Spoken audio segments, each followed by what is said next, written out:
आई असते जेथे तोच खरा स्वर्ग।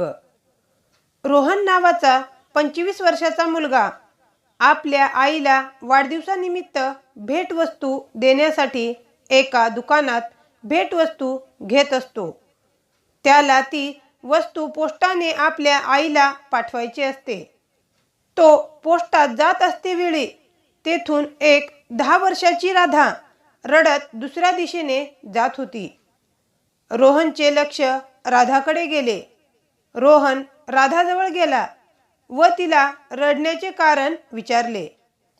राधा म्हणते, मला माझ्या आईसाठी गुलाबाचे फूल घ्यायचे आहे। गुलाबाचे फूल 20 रुपयाला आहे, पण माझ्याकडे 10 रुपये आहेत। रोहन म्हणतो, तू फक्त फुलासाठी रडत आहेस? चल, मी तुला फूल घेऊन देतो। फूल घेऊन दिल्यानंतर रोहन म्हणतो, चल, मी तुला घरी सोडतो। राधा म्हणते, हो दादा, मला माझ्या आईजवळ नेऊन सोड। ती रोहनच्या गाडीवर बसते। रोहनने विचारले, कुठे सोडू तुला?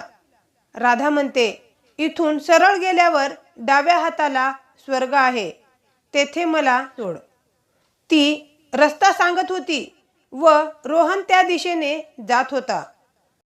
रोहन बघतो तर पुढे स्मशानभूमी होती।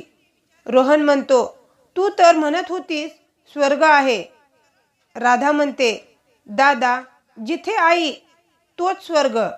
रोहनच्या हृदयाला तिच्या शब्दांनी स्पर्श केला। पोस्टाने आईला भेटवस्तू पाठविण्याच्या ऐवजी रोहन स्वतः आईजवळ जाऊन आपल्या आईला भेटवस्तू देतो। तात्पर्य: राधाचे म्हणणे ऐकून रोहनच्या हृदयाला जो स्पर्श झाला तीच भावना तात्पर्य होय।